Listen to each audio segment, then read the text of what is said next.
Look, man, I'm just going to come out and say it. I know it's only OTAs. Hopefully things improve through training camp and through preseason for when the regular season gets kicked off. But these Browns receivers have got to start catching the damn ball. It's way too many drops happening. Y'all not even getting hit yet. Y'all not even getting hit and y'all dropping passes. I don't know who the hell number 87 is. I always forget his name. You the same dude, the ball popped up out of your hands and got Shedeur Sanders intercepted. This ain't just happening with Shedeur. It's happening with Deshaun. These dudes are dropping passes. KC Concepcion, I got a lot of hope for you. I need you to catch the ball. Jerry Jeudy still dropping passes. We got to get into it, man. Welcome to... There is a massive, completely unacceptable epidemic currently sweeping through the Cleveland Browns practice facility, and it has absolutely nothing to do with the heavily debated quarterback competition. We all know that OTAs are essentially passing camps performed in shorts and helmets. The environment is highly sanitized. There is absolutely zero physical contact, and the offensive players are operating without the fear of a massive linebacker taking their head off over the middle. Yet, despite this incredibly comfortable setting, the Cleveland Browns receiving corps is currently putting on an absolute masterclass in how to completely sabotage your own quarterbacks. Passes are hitting guys directly in both hands, wide-open touchdowns are being completely botched, and the sheer volume of drops is reaching a boiling point. We are about to look at the brutal practice film, break down the specific players who are failing to execute, and analyze how Shedeur Sanders is still managing to completely dominate the session despite his targets actively letting him down. Drop your thoughts in the comments right now, because the front office is paying these guys millions of dollars, and we are about to expose exactly what is happening on the practice turf. Let's get right into it. If you want to understand exactly why the coaching staff is pulling their hair out right now, you have to look directly at the massive high-priced offseason acquisition, Jerry Jeudy. The Browns brought Jeudy into the building to be a dynamic, reliable separator who could elevate this passing attack to an elite level. But the practice footage leaking out of Berea tells a highly frustrating, completely different story. During a standard dropback sequence, the quarterback delivered an absolute dot right over the middle of the field.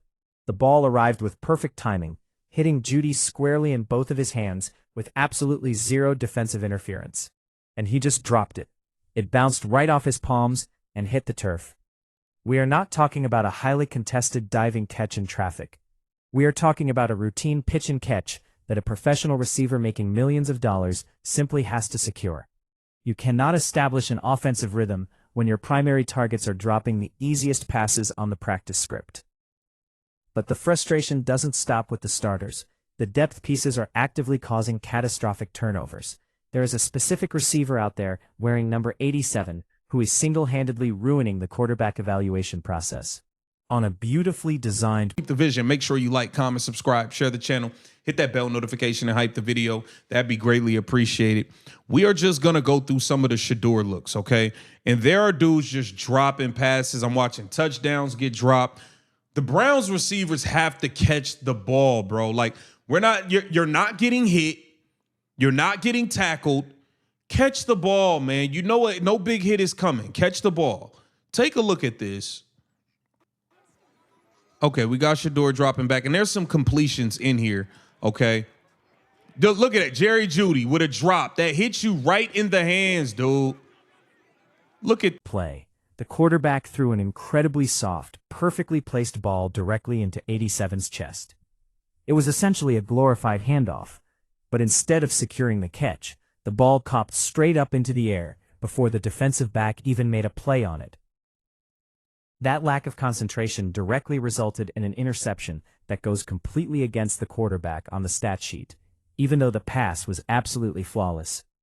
When a depth player causes a turnover because they cannot secure a ball that hits them directly in the numbers, they are actively writing their own ticket right out of the building. You simply cannot survive the final roster cuts when you are actively sabotaging the offense during non-contact drills.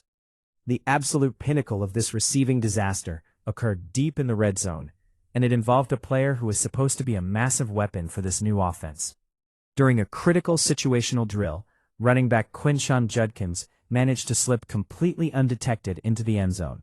The play design worked perfectly, the defense blew the coverage, and Judkins was standing completely by himself, with absolutely nobody within 5 yards of him. The quarterback recognized the bust, lofted a perfect, easy pass right to him, and Judkins inexplicably dropped the football. It was the type of drop that completely deflates the entire sideline. You can draw up the absolute greatest offensive scheme in the history of the sport, and your quarterback can make the absolute perfect read, but none of it matters if the guy standing alone in the end zone cannot catch a simple football. Yet despite dealing with an absolute circus of drops and deflected passes, the raw talent and poise of rookie quarterback Shedeur Sanders was completely undeniable. Local media analysts who attended the session noted that on a day where the entire offense looked incredibly sloppy and disjointed, dealing with pre-snap penalties and bad snaps, Sanders was an absolute beacon of stability. He was incredibly sharp between the hashes, taking command of the first-team offense and delivering absolute strikes. His absolute highlight of the afternoon was a spectacular, perfectly placed deep ball to Isaiah Bond down the sideline during a highly intense 2-minute drill. While Deshaun Watson was struggling heavily with his accuracy, throwing a brutal, unforced interception directly into the chest of a waiting defender, Sanders looked completely polished, poised, and entirely unbothered by the chaos. Bro, Jerry Jeudy, catch the damn ball, bro. It hit you in both hands. You're getting paid a lot of millions to catch the ball. You are still dropping passes left and right, dog. Come on, bro. What are we doing here? Look at this drop. Come on, Jerry Jeudy. Come on, bruh. Come on, bruh. That's a good ball and a good catch by KC Concepcion. All right, we got more drops coming, man. Unfolding around him.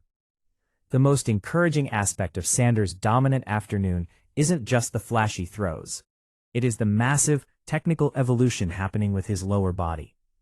Analysts are pointing out a severe, highly noticeable increase in the urgency and crispness of his footwork. In professional football, a quarterback's feet are directly tied to his brain. When a quarterback's footwork suddenly becomes significantly cleaner and faster, it is the ultimate indicator that they are processing the defensive information at a much higher level. Sanders is coming up to the line of scrimmage, instantly recognizing the coverage show, identifying his primary read, and letting the football rip without any hesitation. His feet are matching his eyes perfectly, which proves he is completely digesting Todd Monken's highly complex offensive system. However, before anyone officially crowns the rookie as the guaranteed Week 1 starter, a massive dose of reality needs to be injected into this conversation. Todd Monken and the coaching staff are completely aware that dominating a non-contact practice session in June is vastly different from standing in a collapsing pocket in September. The true, definitive evaluation period for this quarterback battle has not even started yet. The absolute final decision will not be made until the pads are securely fastened and the threat of real physical violence is reintroduced to the game. The ultimate test for Shedeur Sanders will happen during the live joint practices and the preseason games. The coaching staff needs to see if his flawless footwork remains completely intact when a massive 300-pound defensive tackle is actively trying to take his head off. If he can maintain this exact level of elite processing when the real bullets start flying, the starting job is absolutely his to lose. The Cleveland Browns are currently attempting to build a championship-caliber offense, but they are dealing with a deeply concerning lack of execution on the perimeter. The quarterbacks are putting the ball in positions to succeed, but the receivers are completely failing to uphold their end of the bargain. You cannot win in the National Football League if you cannot execute the routine plays. Will this receiving core finally wake up and secure the football, or will the drops continue to sabotage what could be a legendary rookie season for Shedeur Sanders? Get down in the comments and let me know exactly what you think.